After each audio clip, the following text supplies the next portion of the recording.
traders, and the third one are the businesses in crafts. If you turn back and look at the next person seated to you here, you hardly see that maybe there is no man seated before you that is not wearing a cap. And regardless of where you come from, those caps are some things that are. This cap is one of the key things that the resilient women from Borno, the resilient women from Congo, and the resilient women from Dambra sit down to meet on their IDP camps. And powered by the belief of the Sustainable Development Goal 8 that spoken about decent work and economic growth, we are very much concerned that those young women, those women affected by conflict, sitting down in their IDP camps or wherever they are sitting by the government, and they meet cap for 3 to 4 months, only for some people to come and buy it at a cheaper price, just to take it to places like today's, places like Sahad stores in Abuja, and be making lucrative money out of it. So one of the key things that we did in Zacharias is to create linkages between those women that produce the caps and then with those stores that sells those caps at a very higher price. And then coming down to the issue of the processors, to the Borno State government's representative here, I am sad that my brother who is the person heading the investment agency has left, but I'm also glad that our mother, Dr. Mahendra, is here. Some of these opportunities, there are a lot of opportunities that exist even within Borno. And some of these opportunities is the fact that we have seen how we link women in Gwange to Isa Cosmopolitan Soya, and that they make transactions in thousands of, in hundreds of nairas. Those women are simply processing groundnut oil at the deep field, and that because they are selling it maybe within their trade, they are not making the maximum profit that they are supposed to make. So some of the key things we did is to create business-to-business linkages between those women and some of the users of their product, and it has worked for us. But some of the key things, we try as much as possible to link our women group to places like today's. But places like supermarket, they also shared their concern with us that they are also being regulated by NAFDAC. So any products they place in their own space without having the required CSC registration and going through the lab test and everything, they are also going to be sanctioned for that. But these people demonstrate the corporate social responsibility and willingness to create more space for these women businesses to be occupied. But thank God to places like Jadawa in the metropolis where they accepted some of the products of those women, even without the formal registration processes and everything. So because we have a very short time and we were asked to limit this presentation to just 5 minutes, to every investor that travel all the way from anywhere down to Borno State, this afternoon on behalf of the most affected, conflict-affected population, I want to just say one thing to you. Investing in the Borno State means investing in the recovery process of this state. And it was interesting somebody in the panel here sharing the insight and the stories of how Rwanda becomes stronger in terms of industrialization after the post-conflict, after the genocide and everything. So we want you people to let's come together, go in public-private partnership with our government, and let's see how you can also form part of the history when somebody somewhere in next 10 or 20 years sits in another country talking about resilience building, talking about how people in conflict-affected settings are being supported. Let it be that you also participated in that economic growth. So this is just simply a call that investing in Borno State means investing in supporting the economic recovery process of the people affected by the Boko Haram insurgents and other disasters.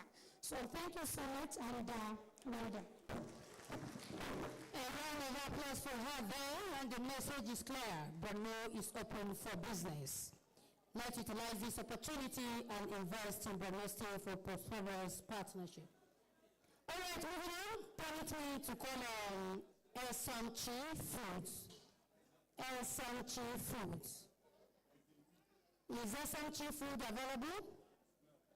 If you are not available, permit me to call on Extension Africa. Extension Africa. If Extension Africa is not available, we go back to government panel session. Okay. SMT is available. A round of applause for her. Good. SMT, you are welcome to the stage.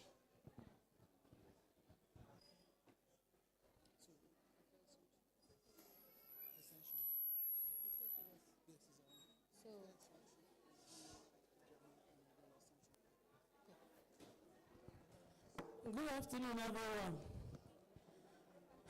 My name is Marianne Okoli-Ogleshpu. I'm the CEO of SNG Foods. SNG Foods is an innovative company transforming the food system to deliver healthy diet through farm-to-table approach. We are addressing malnutrition and hidden hunger by processing nutrient-enriched crops such as orange flesh sweet potato, vitamin A maize, iron pure millet, into safe, innovative, affordable food products. In potato, some of you people see us stand there, we use orange flesh sweet potato puree to produce bread, drinks, confectionaries. And in collaboration with RRA, Rural Movement Activity, we were able to work with farmers. We were able to work with 563 farmers, including root producers and vine multipliers, where RRA assisted them in getting quality seedlings, vine, for planting. And Rural Movement Activity brought us all the way from Anambra State, Nnewi precisely, to Northeast, Gombe State, where we replicate what we have been doing in Anambra. We set up a bakery and processing center in Gombe State, where we take this potato from the farmers they supported with the seedlings to produce these innovative food products. And we work across the variations, working with vine multipliers, root producers, aggregators, sales agents. And the model we use in this project, each of these variation actors benefit, make profit at an instance. Aggregators take from the farmers the root and supply to us, the company, and they make their profit. Sales agents buy our products at discount rate, which we call commission, and supply to retail shops and make their profit. And the model we are using has been able to engage 45 beneficiaries across the variation. Some of them we are paying them, and some of them are making their money through these activities we are talking about. And one of the successful or the most impactful aspect of our project partnership with RRA is that we processors of orange flesh sweet potato in Nigeria has been having a big challenge regarding having raw material during dry season. Despite that, Federal Ministry of Agriculture has tried to turn Master Bakers Association of Bakery Owners in Nigeria on inclusion of orange flesh sweet potato puree, which our company has been the consultant that are using in Nigeria. But after the trainings, we have done it in three geopolitical zones. But the issue the bakers are having has been assessing the route during dry season. But these RRA projects we did in the state and Northeast solved the issue in Nigeria. Because our farmers make an instant profit, our farmers make a huge profit from the seedlings RRA supported government, they went on their own to multiply the vine and engage on dry season farming on their own without the support of RRA again. They even introduced it to other of their potato farmers, like Sinakawa farmers, Duku farmers, Nubi farmers, and they were able to produce it enough that and Adamawa has been the one supplying the whole Nigeria since March this year, dry season potato, even first week potato. We have been supplying to Abuja, Lagos, Port Harcourt, and even as well as Abia State, research root and club institution that brought this potato. This impact of RRA project, the farmers and Nubi farmers, Adamawa, they supply research institute that brought this potato this dry season. And the model we use, the impact on the farmers, also, Care International also heard about it, and this their ongoing casket project, and they adopted it, which they also involve us to work with them on that. And they are distributing 7,500 bundles of vine across 7,500 farmers across the 4 states that are working. And most of the vine we are using in this project currently, we're also getting it from Bongo farmers and Adamawa farmers as a result of an impact of this RRA project. And a lot of other business potentials in North, which we came in and saw and we tapped into that. And we can thank RRA and Mexico precisely enough for bringing us to Northeast. And we saw the enabling environment. They gave us enabling environment Northeast, especially in the states, where we have our content and processing center. We have steady light there. We have roads. The bottom we have in Anambra State, we are using manual equipment because as a result of not having light steady. But here in Borno, we are using automated equipment, and it reduces the cost of production. That we are making 30% profit of what we are making in Anambra State or Borno State here.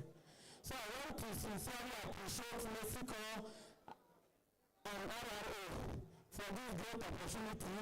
And we're also looking forward to partner with Borno State government or any other NGO that is willing for us to replicate also what we are doing in Gombe and Borno State here. Thank you very much.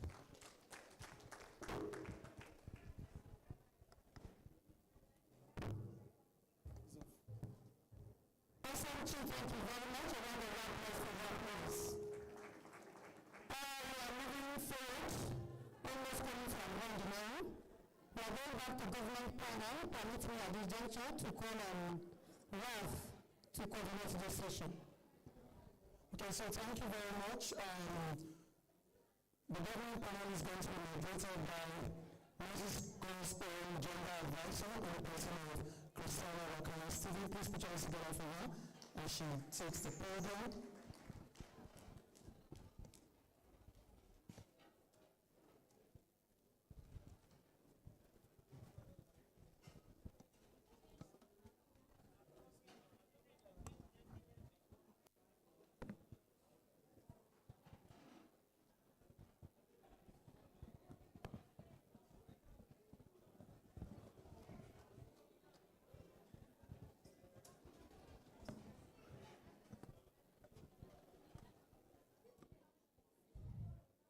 Okay, good afternoon, everyone.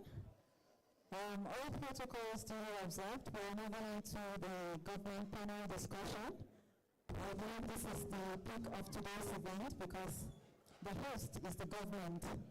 And it will be good to hear from our government panelists to hear what the law has in place to host and also to engage with partners to see a bright and a better future for Nigeria and the region as a whole. So to commence the discussion and also to invite the panelists to the stage, I will be honored to begin by inviting the representative of His Excellency, the Governor of Borno State, who will be coming in now, in the presence of Dr. Moromando. Dr. Moromando is an accomplished obstetrician and gynecologist and public health physician with extensive experience in health and social transformation initiatives. She has held significant roles including senior RRA and HIV advisor for USAID, country representative for the Gates Foundation, and senior fellow at the Children's Investment Fund Foundation. Dr. Mandara is the founder and board of chair of Girl Child Concern, an NGO focused on improving the lives of women and girls in northeast Nigeria, especially those affected by Boko Haram insurgency. She has also served in various high-level advisory councils and committees, including the UN Secretary General's Advisory Group on the Central Emergency Response Fund. Currently, she is the Chief Advisor and Coordinator for Sustainable Development Partnerships and humanitarian support to the re-elected Governor of Borno State, and she was recently honored as the matron of the Mandela Washington Fellowship Alumni Association. Please, a round of applause for Dr. Mandela.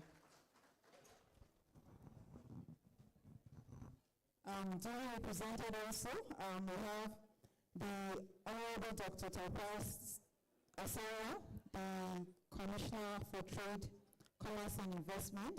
During absentia, we also still duly introduce him. Ably represented by Mr. Yusuf Sabo. Kindly come up stage. Honorable Dr. Taupa Asara, the Zama Magina of the new Commissioner of Trade, Commerce and Investment, has been a transformative force in revitalizing Borno State's economy. Through his visionary leadership, he has attracted significant investment, fostered strategic public-private partnerships, and enhanced trade, positioning Borno as a thriving hub for commerce. His innovative approach has empowered local industries, supported small businesses, and bolstered economic resilience despite the region's challenges. Honorable Asara's commitment to economic recovery and development for Borno State is evident in his tireless work to create opportunities for entrepreneurs, small businesses, and international investors alike. Once again, a round of applause for His Excellency. The next on the list, also in absentia, is the Honorable Engineer Bayo Musami, the Commissioner for Agriculture and Natural Resources, who is ably represented by Hajia Yakwele. Honorable Engineer Bayo Musami is the Commissioner for Agriculture and Natural Resources and has been instrumental in transforming Borno State's agricultural sector. His innovative policies and initiatives have revitalized agricultural production, promoted sustainable practices, and enhanced food security in the region. Engineer Banu Sami's commitment to empowering smallholder farmers and fostering rural development has significantly contributed to the state's economic recovery and resilience. Through his leadership, Borno State has seen sustained and substantial advancement in modern farming techniques, resources, management, and agricultural infrastructure. Once again, a round of applause for. Next on the list of panelists, we have Architect Abdullahi Usman. Architect Abdullahi Usman is a distinguished fellow of the Nigerian Institute of Architects, currently serving as the Director General of both Borno Chamber of Commerce, Industry, Mines and Agriculture, BOSIMA, and the Northeast Council of Chamber of Commerce, Industry, Mines and Agriculture. With a rich educational background that includes degree in architecture from the Ahmadu Bello University Zaria and a postgraduate diploma in strategic studies from the University of Maiduguri, Architect Usman has had a profile career in civil service, rising through the rank to become a director at the Ministry of Foreign Affairs before his retirement in 2015. His current role sees him actively promoting economic development in the region by supporting farmers, entrepreneurship among the youths. He has supported farmers through CBN credit facilities and encouraging entrepreneurship among the youths. He's also a pioneer of the NASIMA, which recently organized the Northeast Joint Trade Fair with support from the Northeast Governors Forum. He is married with children. Architect Usman continues to manage his professional architectural firm alongside numerous engagements. A round of applause to him also. We're all aware of the saddened event from yesterday, which has led to able representation on the panel. And we want to, at this point, commence the discussion with the panelists. It's been a really engaging discussion this month hour, hearing from the private sector panelist discussion and also from the different private sector partners that presented. To open the panel discussion this afternoon, I want to put out a question to you, Dr. Melo. Having seen the return of peace to the state, and in a bid to move from humanitarian focused effort into more durable solutions, as aligned in the 25-year development plan for Borno State, and the 5 key pillars, what areas can private sector actors focus on in supporting the government's effort in building back a better Borno while having a profitable business in the state?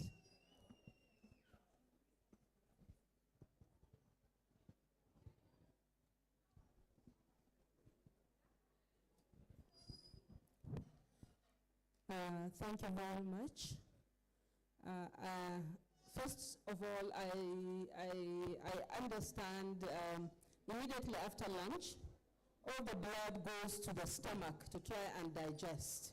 So the brain is a bit drowsy, and people have not had tea or coffee since lunch. So I'm going to be very, very, very, very brief. And I will also encourage my colleagues to be very, very brief. I spend most of my time teaching, actually, so I'll ask you to all stand up, please. Stand up.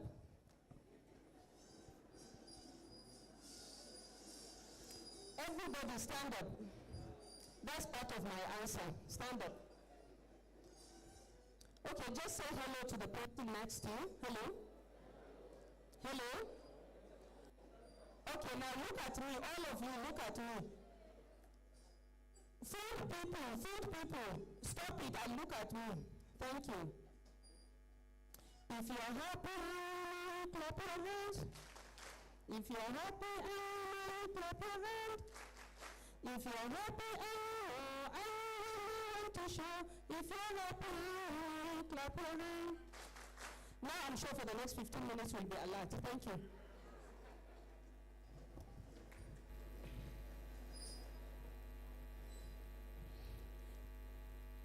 Now, on a very, very serious note,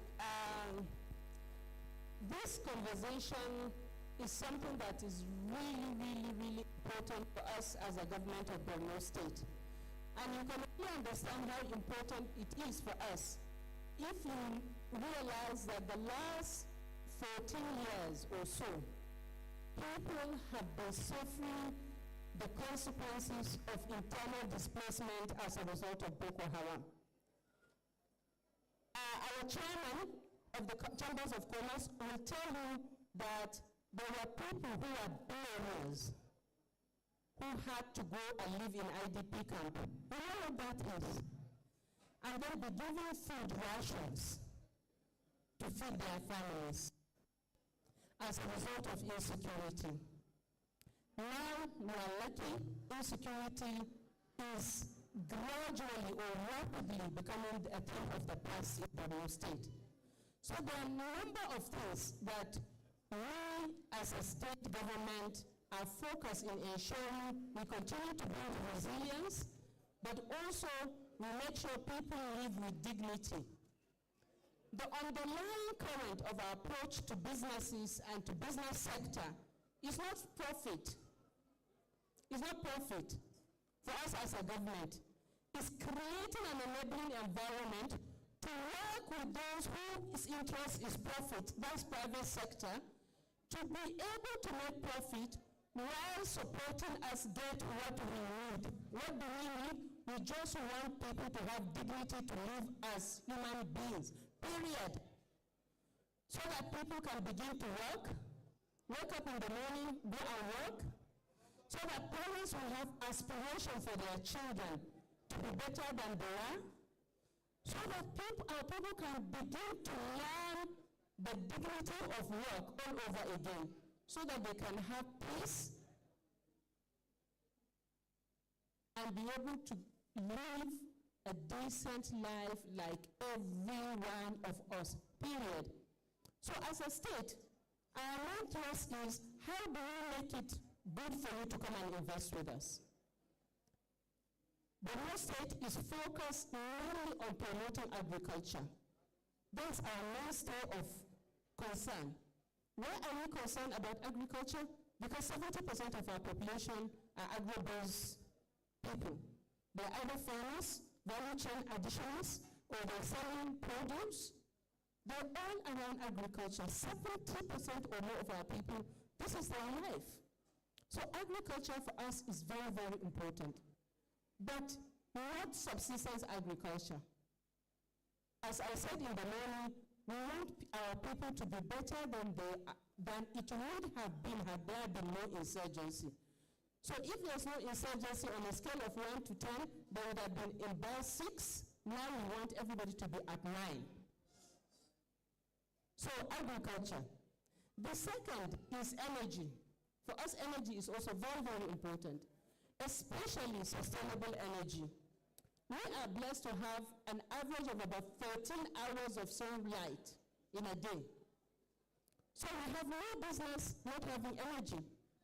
Solar energy, renewable energies, all forms of energies that will drive modular agricultural economy.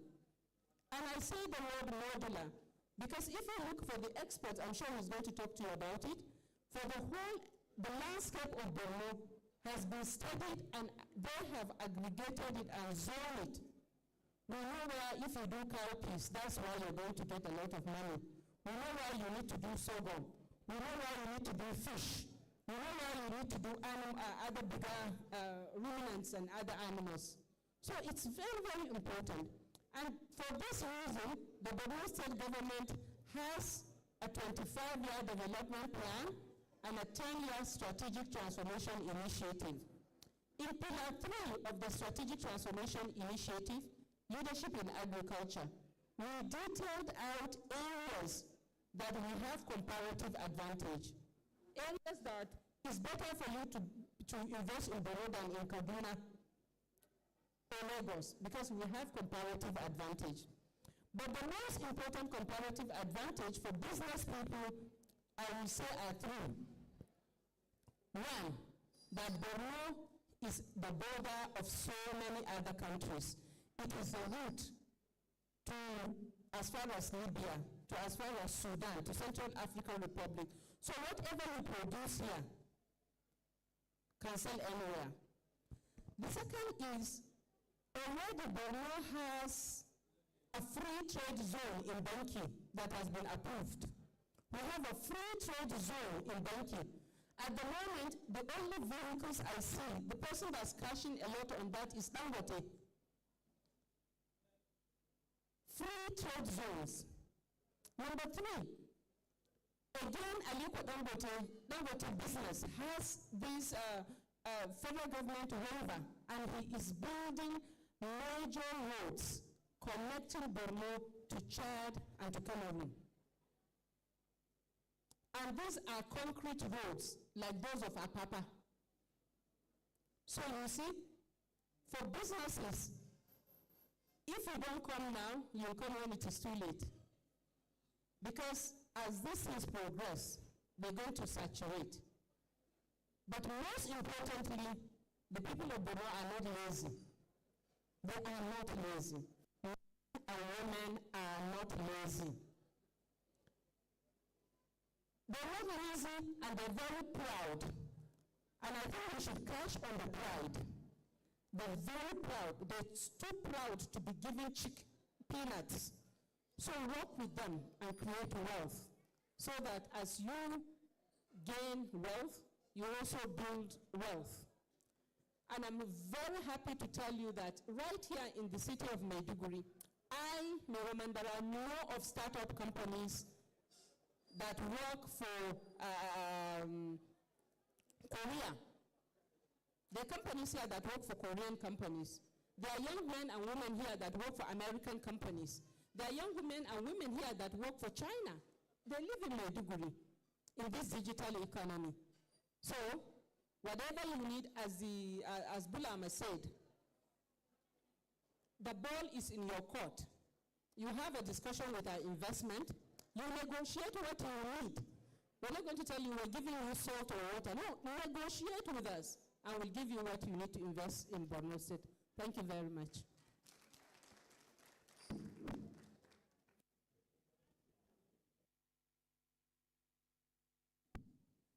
Thank you so much, Doctor. This is quite eye-opening. So building on these comparative advantages, I would want to throw the next question to the Honorable Commissioner of Commerce, Trade and Investment.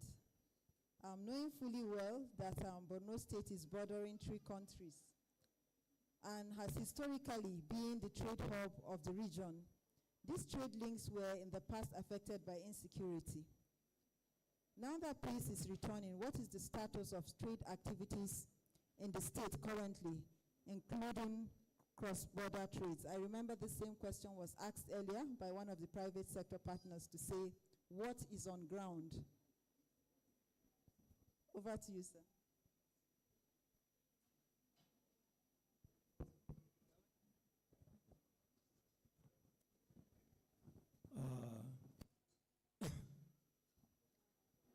Trading is the main occupation of the people of Borno State after agriculture. That is why even in the olden days, there exists the trans-Saharan trade route. However, the issue of insurgency affected the business of trading in this region. But with the coming of this government and the government realizing that the issue can only be addressed with vibrancy of policies, decided to construct markets across the state, in strategic areas across the state. One was constructed in Kwakusa, in Kwa local government area with about 300 shops. Then the other one was constructed here in Maiduguri with over 450 shops. Government also reconstructed and upgraded the Maiduguri market, which was burned down last year by fire. Also in the pipeline is the construction of market in Borno, at least to give people enough other conducive one for trading and other commercial activities in the state, to boost commercial activities. So plans are still underway. In fact, plans have been concluded for the construction of market in border towns. Like market was commissioned in Banki recently, just about 2 months ago. Border market. So there are other ones that's going to be constructed in Gajigana, Gajran, Dikwa, and Cross Kawa. These ones are border towns that requires such infrastructure. Government also here in Maiduguri decided to upgrade and reconstruct the Borno State Hotel, because as people come into the state, I think we have to provide avenues where they can accommodate them and benefit them. So the hotel has almost, the construction of the hotel is almost completed. There is also the issue of providing the enabling skills. The government, in collaboration with the Nigerian Customs, is working closely to strengthen the issue of border security and then facilitate movement of goods across the border towns. Because Borno State is the gateway to North African countries and beyond. So with these facilities and infrastructure, I think things will be better in terms of commerce and industry. Thank you. Thank you so much, Honorable Commissioner. Indeed, some of the key factors one needs to put in place, and also facilities, the network of road, ease of doing business, and also, like you mentioned, the facilities like the markets within the border towns are key. And it's really interesting to know that these are already in place for private sector partners. Looking at the agricultural angle of the state, I have a question here for the Honorable Commissioner of Agric. The same question from the agricultural angle. His Excellency, the Executive Governor of Borno State, Professor Babagana Umara Zulum, is passionate about agriculture and what it holds for the good people of Borno State. In what ways can agricultural ventures align with the state's vision, and what is it in, or what's in for them? In what ways can the agricultural ventures, the different private sector partners into agriculture, how can they align to what we have in the state? Well, thank you. The Borno State 25-year development plan is emphasizing on food security and self-sufficiency in the secure commodities in agricultural sectors. The agricultural nations should therefore invest and work in the promotion of good agricultural products, smart agriculture,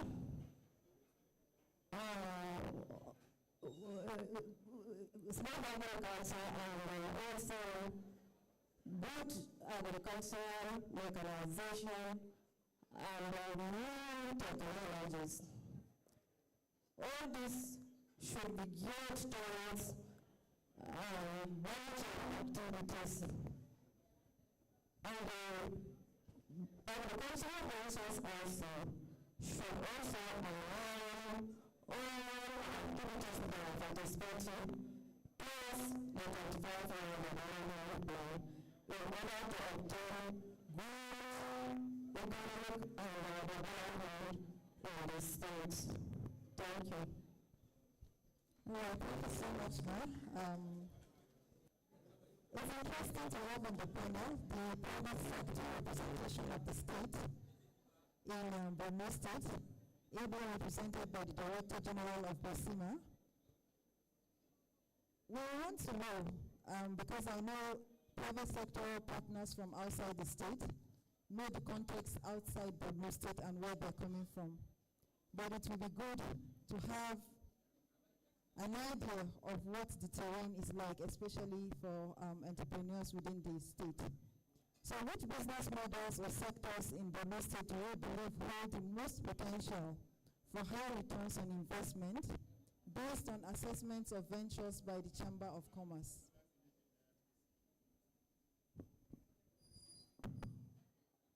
Good afternoon, everybody. Thank you very much for the question.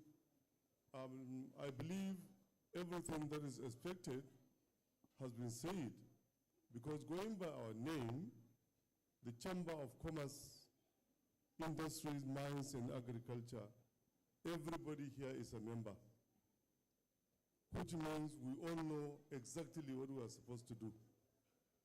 If you talk of commerce, no matter what kind of buying and selling you do, you are there. Industries is just what value addition. Mines, don't think you have to go deep mining to bring solid minerals. Even this sand that you take from the river banks, they're part of mining. It's only a surface mining. And if you talk of agriculture, that is the mother of it all. But just for a background, let me give us a short and brief history of Borno State itself. I'm happy our sister representing His Excellency, the Borno State Governor, Dr. Mandra, have said it this morning, and she has said it again and again this afternoon. There's nobody in Borno who is lazy. Nobody. Nobody. And this is inherent in all of us. Babakura said it this morning as our MC, that the trans-Saharan trade that trespasses Borno lived for over 1,000 years. That tells us that we are the best traders. And commerce had been in Borno far, far, far before any part of this country, which means a large number of people here are commerce-oriented. Now, with that background, again, our own traditional profession was and is agriculture. During our childhood days, even primary schools have school farm, and we have school gardens. And what we do there is we farm groundnuts and other basic things that at the end of the day, nobody will go begging for groundnut outside. We have garden where we grow fruits, vegetables, and this is big enough to be shared to whole of the school. Now that is the basic training that we got. And this went on. If you look at our elders then, there's nobody, no household that don't have a farm. So at the end of the day, we rely solely on those things. So here, what we actually need is nothing more than value addition. Everything you think of is profitable and can be gained and will have economic value. Now, let me give you an example. We have the best chili pepper in the world, and it's where? In Damasak. We have the best groundnut. The dala you'll be hearing in Kano, that they even give a whole word and one dala. Where do they get the dala groundnut from? It's from Borno. Kano has no groundnut. All that groundnut is from Borno. And that is why we have the railway link since that time. If you talk of Gam Arabic, we have second to the best. This our simple bobo you see we call kuka. It's something that the whole world is fighting for today because it's a prevention for cancer. And what is our main soup in Borno? When we have our biscuit, it's that same soup.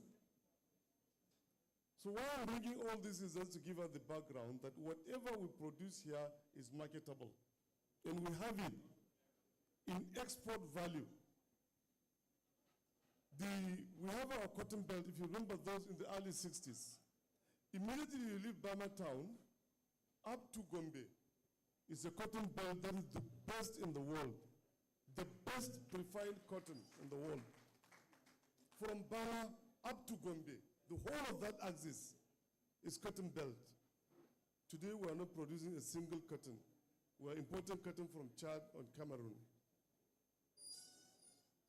So when we talk of market, in fact, I'm so happy and privileged to participate in the development of the 25-year government plan. I have participated representing the chamber. I was so happy when government considered that. Because the whole of our 25-year program is just looking at what we have, how do we improve it, and how do we put in value to it. And again, thank God, it has been executed and is continuously going. The representative of the governor have said it this morning that the whole of our budgets for the past 3 years or so have been put into that development step by step. So going by that, I don't think we need to beg anybody to come and invest in Borno. We don't need to beg anybody. All we need to do is look at the few items we need to add as value. We need infrastructure. Again, thank God, our inter-border links, roads are being built up. We have a trans-border central, what do you call it,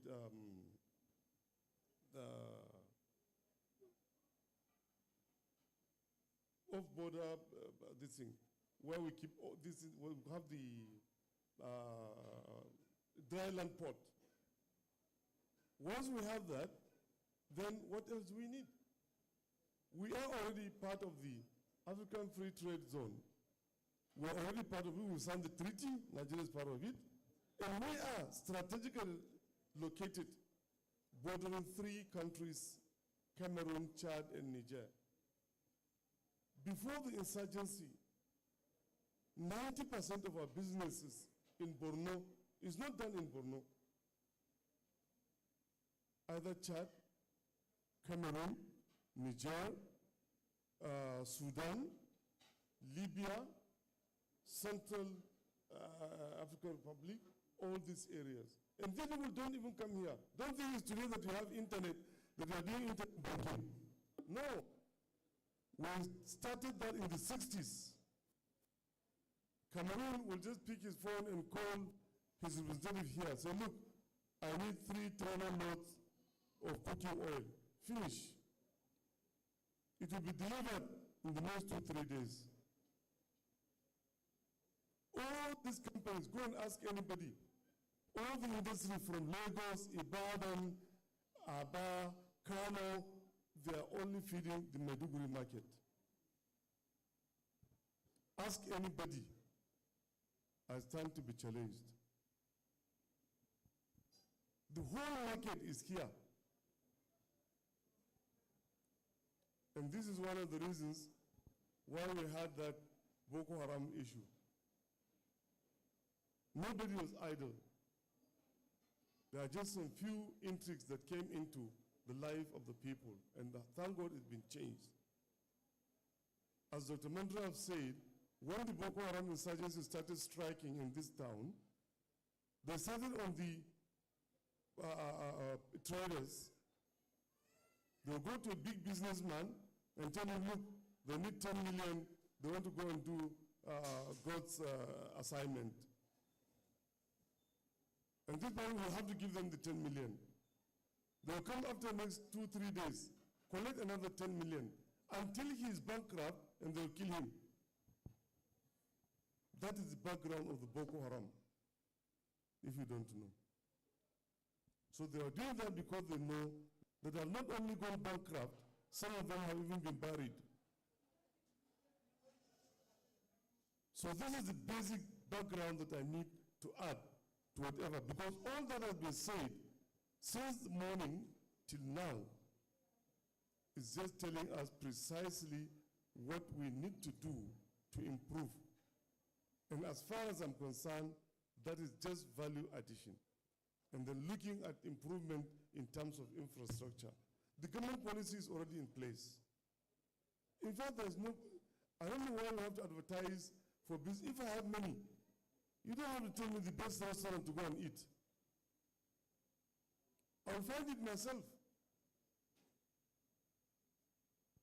So any investor who has money is having sleepless night to see where he's going to invest. You don't have to call him. Just show him that, yes, you have the conditions and the fertile ground for him to come and invest. And Borno is there. Northeast is there.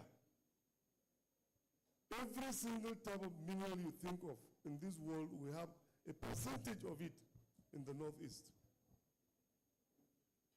There is no kind of crop you bring here and say it will not going to grow.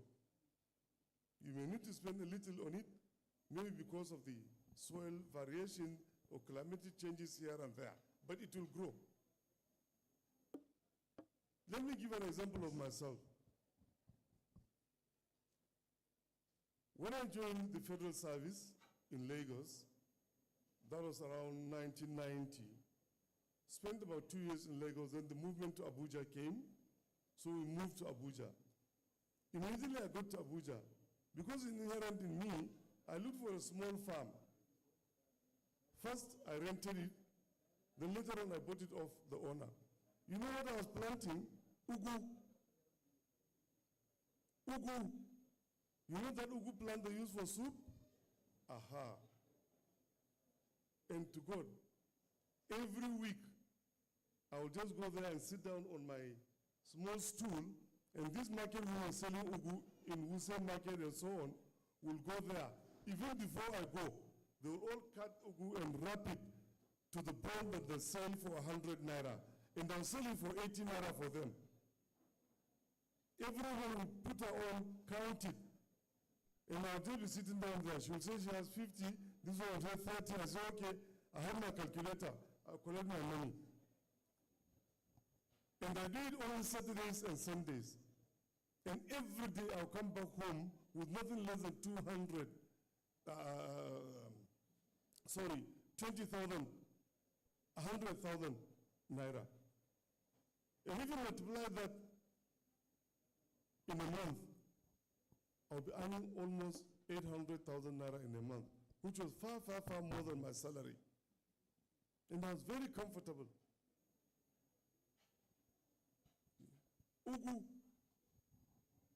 I didn't go into anything big for me to start having crises here and there.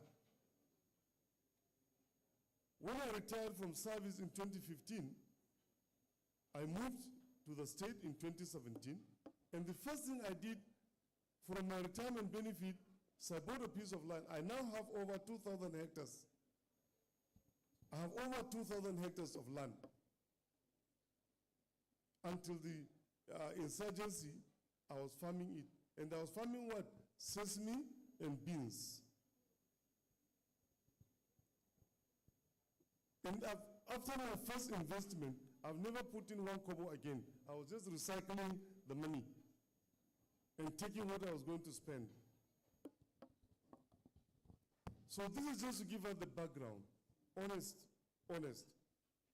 We don't have to sweat to make Borno a business hub, to make Borno a commercial center. We are sitting over a lot of riches. Take it or leave it, that's what it is. Even the sun, look at our rivers. If we want to export, even the sun, we are just looking at it simple. Go to Abuja. For you to get this kind of sun to burn, you have to travel to Nasarawa State. So what if you're exporting this from here, just taking it to Abuja? How much are you going to make? That is business. And I'm happy the 25-year development program by the government is purely that level of initiative. Government have taken it seriously, and we have seen all the efforts that the government is doing, returning the refugees, resettling them, rehabilitating them, and all of it is just for everybody to be on his or her feet, because we have a lot to do in business. Thank you very much. Oh, thank you so much, sir. This is quite a lot. And for me, what I hear is, what are you looking for? Or what treasure do you seek?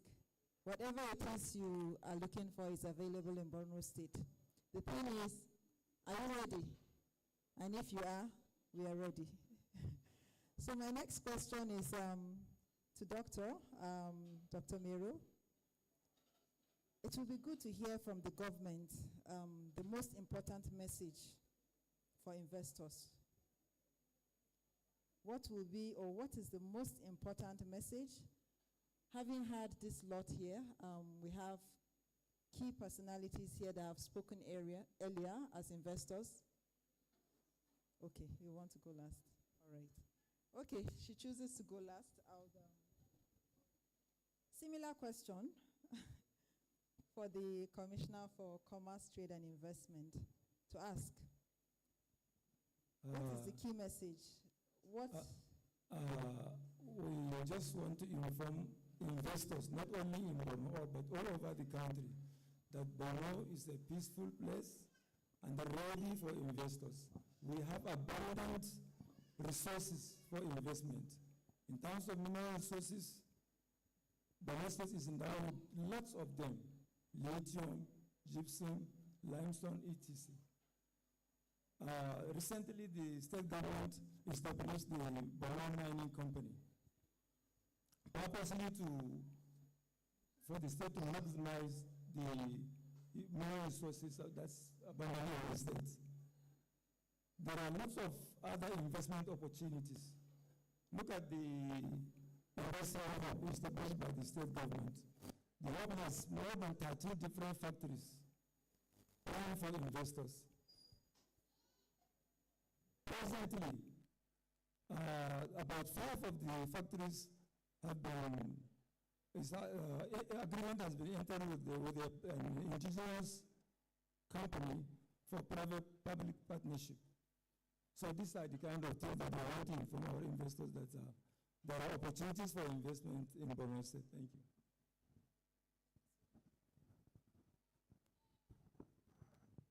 We want to hear from the Commissioner of Agriculture also. What should private sector investors leverage on as some of the key initiatives on ground and the inviting messages you want to put out to them this evening? The agricultural opportunities in Borno State for those special sectors. Agri-sector investment that can be derived in agricultural agenda. Some of the agendas are there in the 10 years initiatives of the 25-year development plan. I think if that initiatives are strictly followed, I think it can be useful for investment. Okay, thank you so much. What I hear her saying is the State Transformative Initiative is a document that, like earlier shared, every investor is supposed to look at, because it brings to play all the areas of investment. And also it brings to play all the opportunities in the state that every investor can leverage with the support of the government to tap into the treasure in Borno State. It will be good to hear from the DG of Bosima. What are those unique opportunities that made the place so favorable for investors, especially the indigenous ones? That I think it's an area of interest for private sector part. Yes, I think we've heard it this morning from our investors. Most of them are saying they've come here, and they come here and there's no energy, there's no light, there's no electricity. Nobody has complained. Why? Because they have compensated it in labor. We have very cheap and abundance of labor. Not because we have people who are unemployed, no, because we have people who are interested in employment.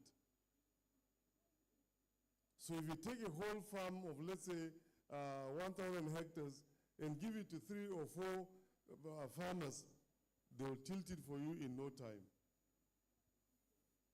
So these are some of the things. We are not lazy. And everybody wants to be dependent. And this is an advantage we have over certain areas, especially in the whole of the Northeast. So we have that, and that is what is encouraging to investors. If you come in, you find people who are willing and ready to render their services, and it's there in abundance. Another one is that, as we've said earlier, we strategically located. Northeast as a whole, we are bound by the sea on the other side. On this, the northern and the southern side, we have the 3 countries, Cameroon, Chad, Niger.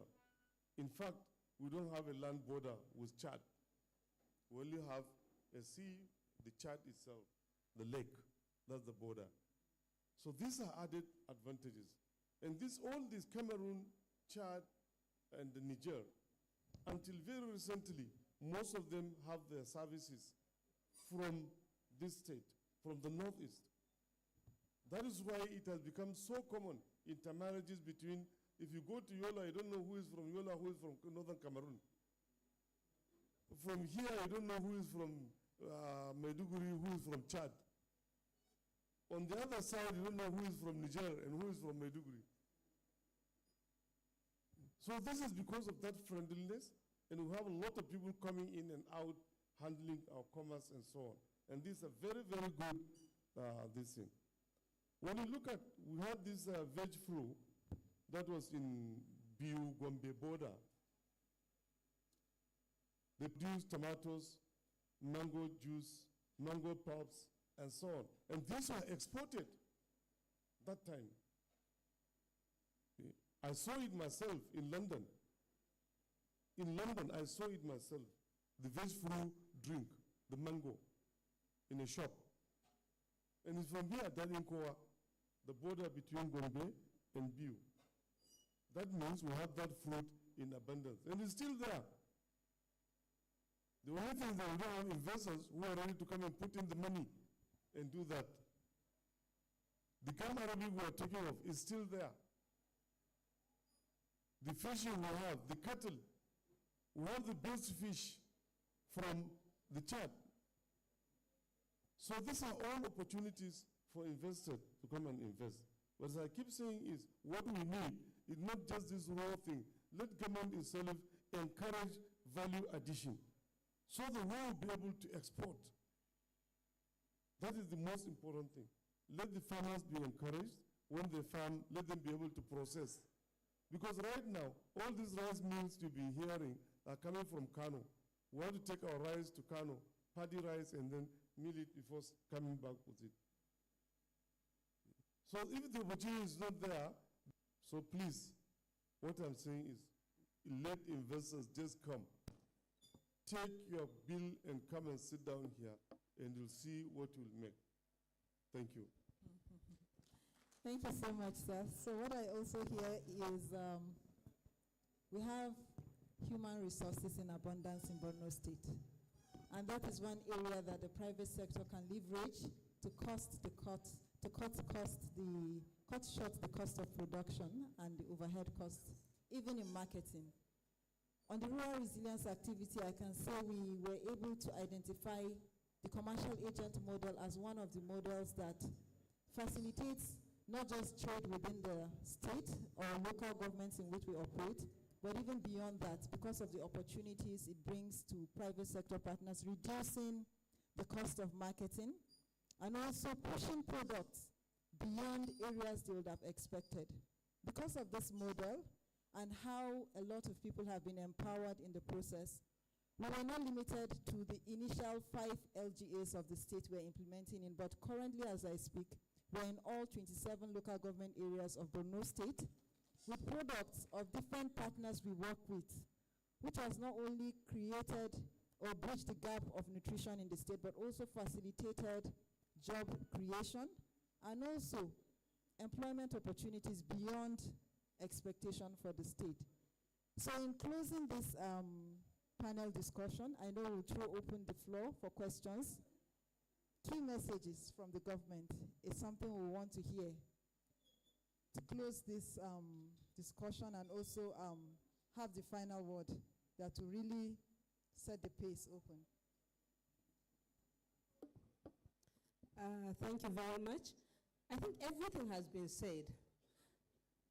The only few things I want you to remember as a result of this. For the investors, now is the time to invest in Borno so that you can take the opportunity of cross-border trade, the African free trade, the dry port, the major roads going on, construction going on in the country. Now is the time. Next year, the year after, you might not have the advantages of being in the start of the race. The second is, when you invest in Borno, I know Nigerians are all godly. Even when we are going to cheat, we pray about it, you know. So, investing in Borno also gives you an opportunity to participate in the rebuilding of Borno. And your name will be written, your organization will be written as part of those organizations that rebuilt Borno after the insurgency. You will be in the history book. There's no way you can go and invest now that you'll be in the history book, except Borno. And then finally, when you come to Borno, I can assure you, by the time you come and invest in Borno, when you're going back to your place, people will start thinking, is it you or is somebody else? Because we would have imbibed all of our culture. The women will be very good cooks. The men will be more responsible because here, our men do chefene for us. And the young girls will be more beautiful because you will always be in perfume. And you learn how to use la fire. And above all, you'll be a very, very, very fulfilled human being. So please, we look forward to seeing you, receiving you, hearing from you. Please don't go and not do anything. You must do something, whatever little it is, so that your name will be written in gold. Thank you. Thank you so very much, Doctor. Now is the time. Please don't miss out on this. I think now we'll throw open the floor for questions from, all right. Okay, we'll take 3 questions. And we'll be gender balanced in receiving the questions also.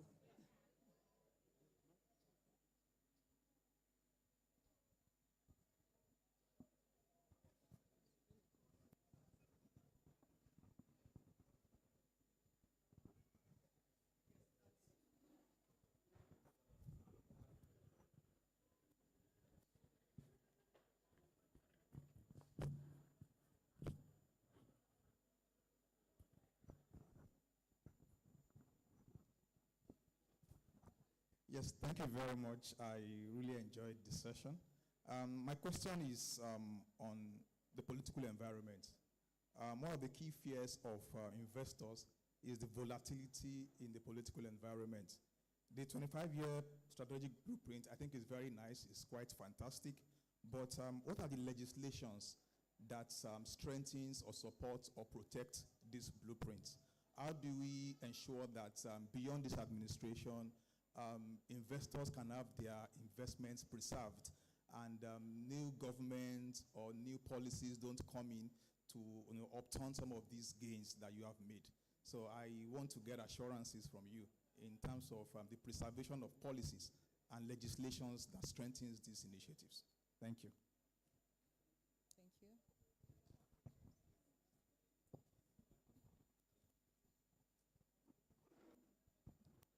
Thank you very much. Although I don't want to decry gender balance, because both the panel chairs were ladies since morning, and on the high table, I see more of ladies, so we have been discriminated.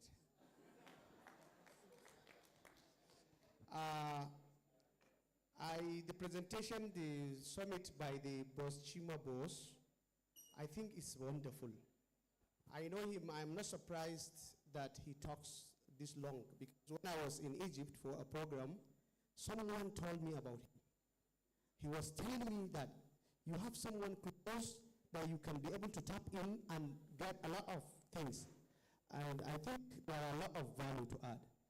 However, I would like to tell you from Borno State that I have seen a very big window in partnership between Borno and Yobe State.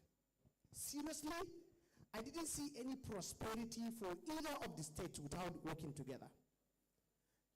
These are common people using common language. We have Bulu and we have Gwani. You have Marte and we have Iswari. All these similar people, the same visitations. So Kano has not been what it is today without partnering with Jigawa. This Gerawa, his factory is in Kano, but he is from Jigawa.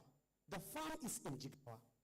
This Sadiq from the Civex, they are from Jigawa living in Kano. Please let us work together. These two states have a lot of potentials to harness together. Thank you very much.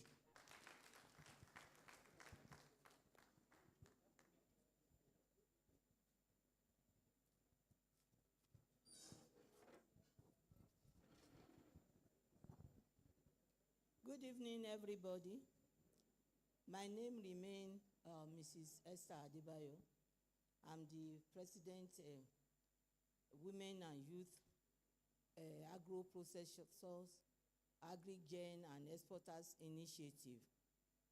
I retired 14 years ago from Ministry of Trade and Investment, and my experience from government and now being a full businesswoman has given me opportunity to be able to advise our government and even the business communities.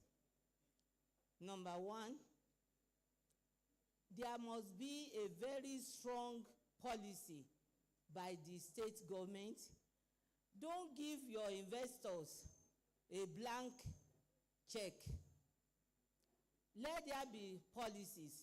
Like, for instance, in the area of export, any investor that may be coming to the state to invest in the agro processing must not go beyond the farm gate to get their things. There must be an area that will be given to the farmers so that they will not be cheated. Because in the south, I'm from the southwest, the Chinese, the Indians, they are going straight to the farm, and it shouldn't happen. We can't do it in their own country.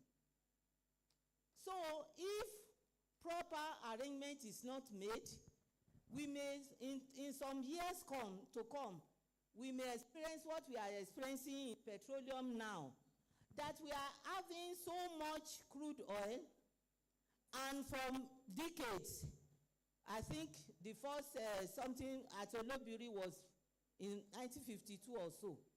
Up till now, we can't even boast of a very solid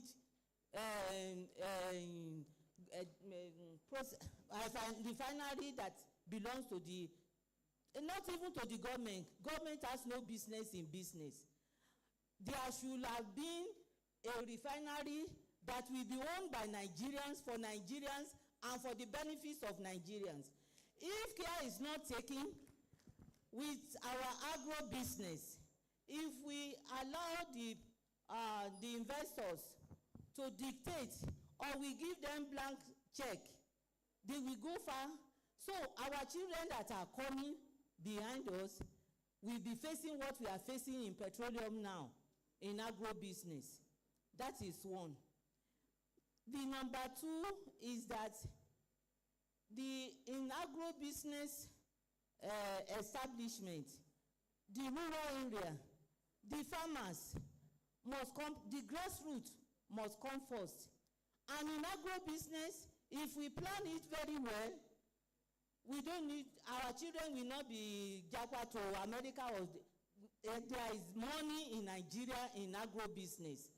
And our youth are showing interest, but the infrastructure, the policies are not giving them the incentive that they're supposed to have.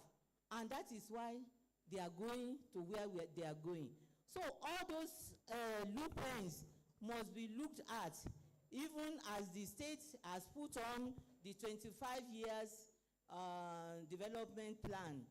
We should look at it very well, make sure that the policies are strongly worded and backed with legal actions, so that the youth that are coming behind, that are showing interest in agro business, we have a very good landing in doing and even shaping the future.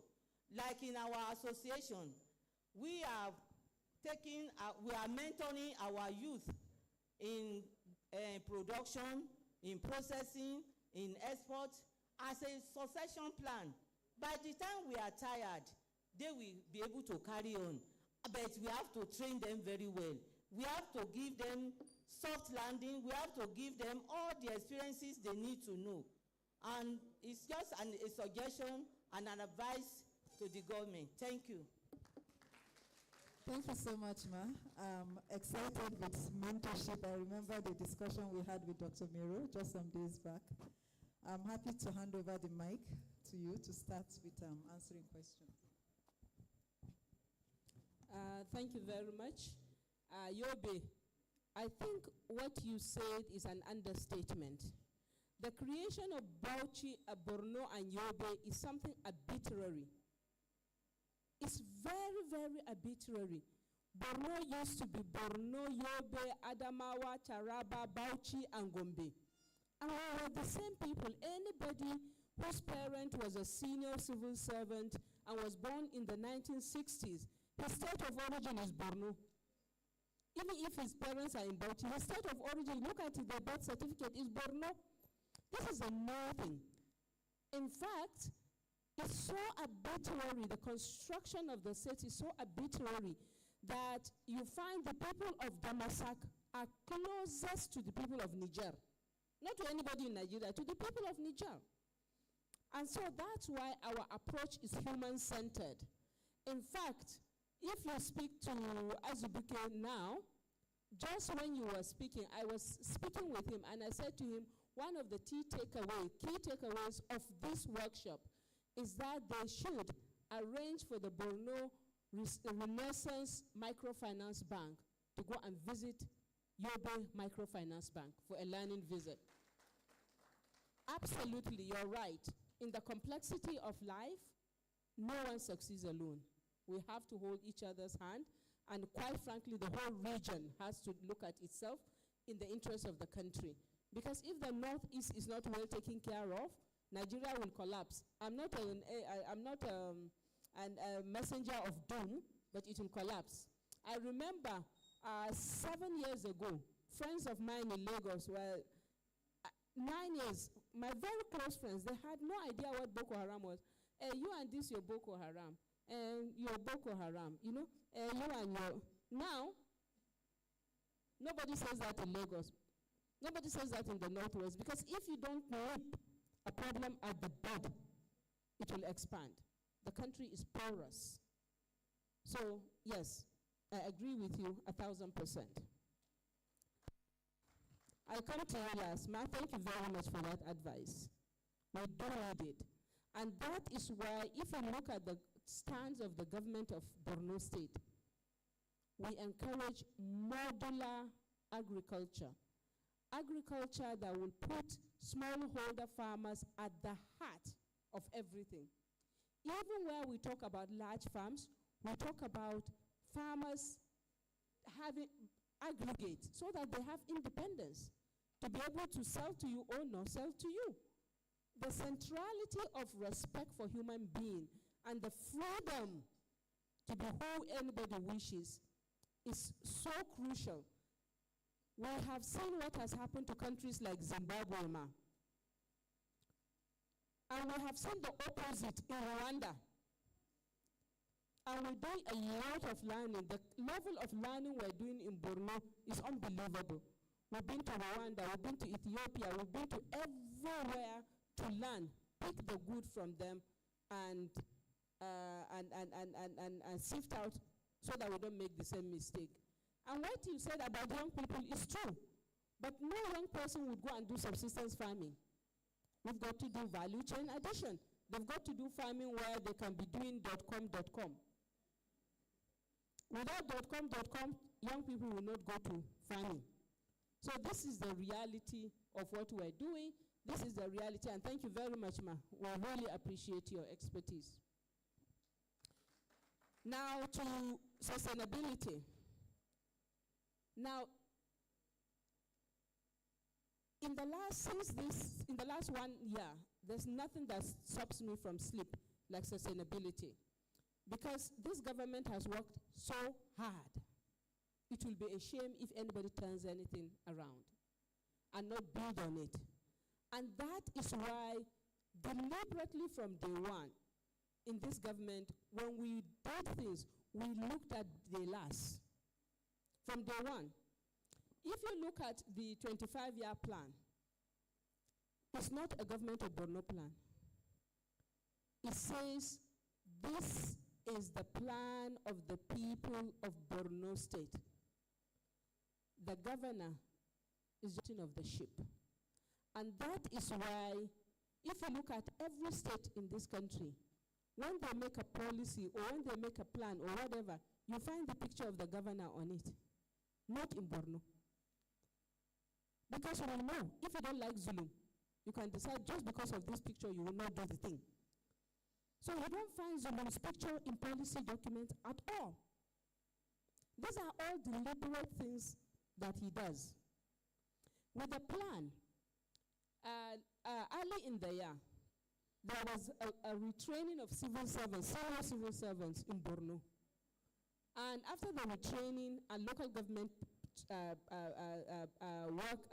senior personnel, they came out with a communique demanding that the 25-year plan must be legislated. So that is one. Then we also have Borno youth groups coming up, also demanding that the 25-year must be legislated. So now we're looking at it, we're reviewing it, and then we give them, and then we start that. That we must do. Then the second thing is, and that's why, in terms of business, that's why there was the establishment of the Borno State, Borno State, what's it called? Investment Promotion Council. That has been legislated, is a law. Borno State Investment Council is a law. So whatever deal you do with Borno State Council, Investment Council, it's legal, it's a law, it's beyond Zulum, it's beyond anybody. It stands. And also, it's for the same reason, that we have Borno Mining Company. The way we have Borno Investment Company, we have Borno Mining Company. So we can do partnerships, but Borno State will own part of it. So that otherwise will be, before you know it, now that people know the amount of minerals we have, before you know it will be like Zamfara. The Chinese will just be dropping from the air, from different places. So yes, your comment is so invaluable, and then I think you're protected. Just make sure that you sign an MOU with an arm of government, and there's Borno Investment Promotion Council, and then you will be competing with Borno Investments as equal business people. Thank you very much.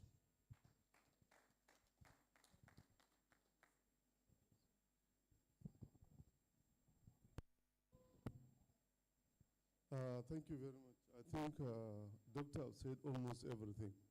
I just want to remind Yobe, Doctor, don't get scared. Our reason of creating the Northeast Council of Chambers of Commerce, Industry, Mines and Agriculture is to put the Northeast together as a unit. And that is what we are today.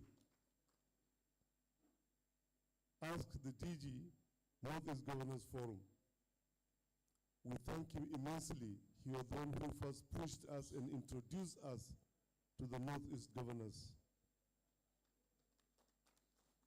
And when we met the Northeast governors during one of their sessions, we didn't say we are coming from Borno or Yobe or Adamawa or Taraba. We said we are coming from the Northeast Chamber of Commerce. And they are all surprised. So that is just the starting point. And from there, we requested for only two things. One is to revive the joint domestic trade fair, which the Northeast governors not only approved, they funded it 100%. So you can see, Borno didn't say, oh, the DG is from Borno, or the president is from Borno, and is going to, no. The second thing we've asked was we want to revive the Northeast Agricultural Fair. And this is in the piping. So you can see these are two areas of serious investment. The trade fair was a success in Bauchi. In fact, the people of Bauchi were surprised. Most of them didn't ever think they would make the profit they made during the fair because of the intense publicity we did to the fair. And we did it as a Northeast fair. So we are now waiting to do the Agri Fair, which will bring out all these gray areas as far as agriculture is concerned. And by the time we do that, we'll now go into what? The minerals sector. We've had a compilation of almost all the mineral resources, the agricultural resources, of everything from Yobe. We now have a whole brochure of the Northeast agricultural, mineral, and all this binded. In fact, we're waiting for an opportunity to launch it. Now that the investment era is coming in, we want to tell our investors, look, if you need so and so, it's available in Yobe. If you need so and so, it's available in Traba. If you need this and this, it's available, but you have to come forward the Northeast Governors Forum and then the Northeast Chambers of Commerce. That is our binding umbrella. This didn't start today. It started immediately Northeast was created into the sub-3 states then. Borno, Adamawa, and Gongola, and Bauchi. And those military administrators then were the ones that created the 3 activities for the joint Northeast: the trade fair, the agri-fair, and then the Festival of Arts and Culture. So this is to tell you that Northeast is still one block. So don't get scared. We are coming to Yobe. Doctor have said it. We're only waiting for her blessing. If she says we should go tomorrow, we'll be there before you. So, all right? So that is it. And again, now we thank you so much. Doctor have said so much about the investment. What we are doing now actually is, it is a partnership day. We don't want to scare people with legislation and so on, but we'll have it under the table. Come and sit down and sign an MOU, and by the time you read it, you have to say, yes, you are in good hands. So thank you very much.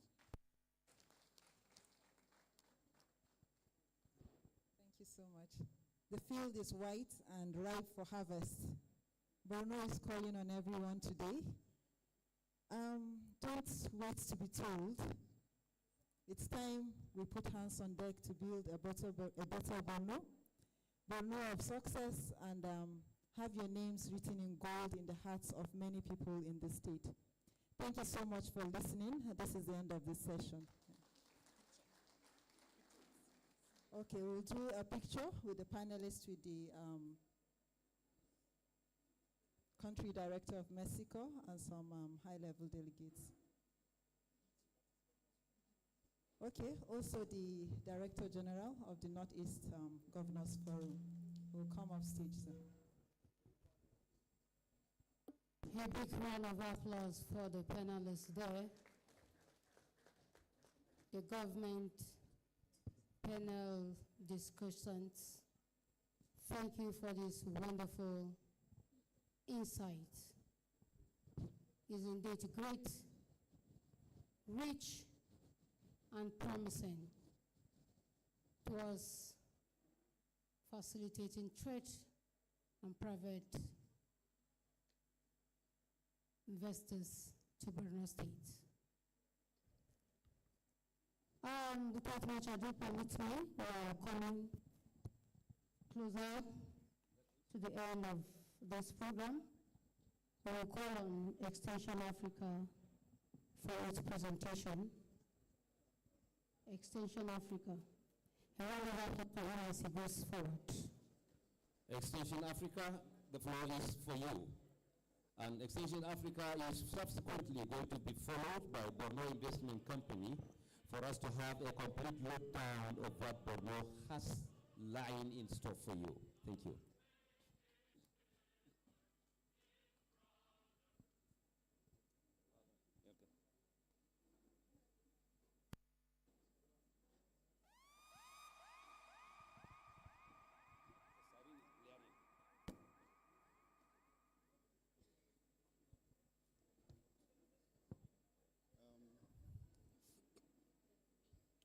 Good evening, everyone.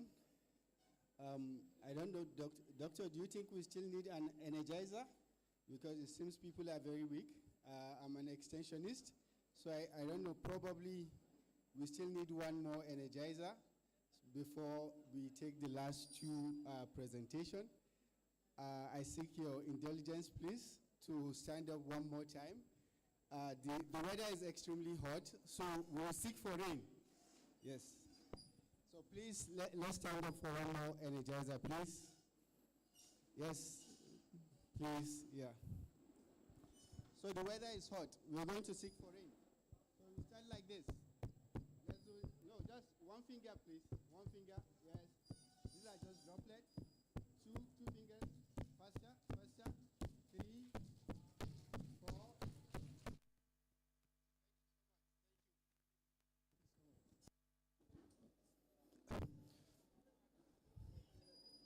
So, here's my presentation.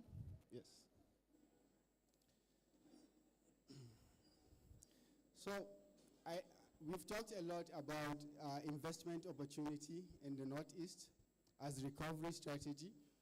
Well, what I will be presenting is, because we know that most people will be thinking now, while they are going home, they will be thinking, how do we invest? How do we de-risk our investment in the Northeast? My presentation is just going to provide the platform where you can use to kickstart the investment if you're scared.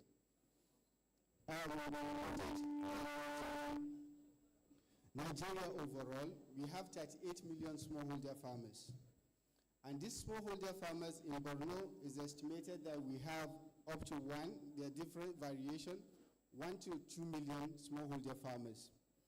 The missing link have always been that these smallholder farmers don't have access to productive resources, starting from information, market, input market, access to weather advisory, and so forth. So for agribusinesses, one of the major constraints, I'll make an instance with Gerawa, for instance, or Afex, is putting up the rural structure that will enable them to aggregate commodities for their market. So what we will be doing, what I will be showing you, the extension system is the missing link, and our partnership with Mexico was trying to fix it. And within the year, we were able to create a model we call the Farmer Business Associate model, which was extremely successful, and that it can de-risk investment and reduce the cost of engaging smallholder farmers. We wanted to solve 3 things.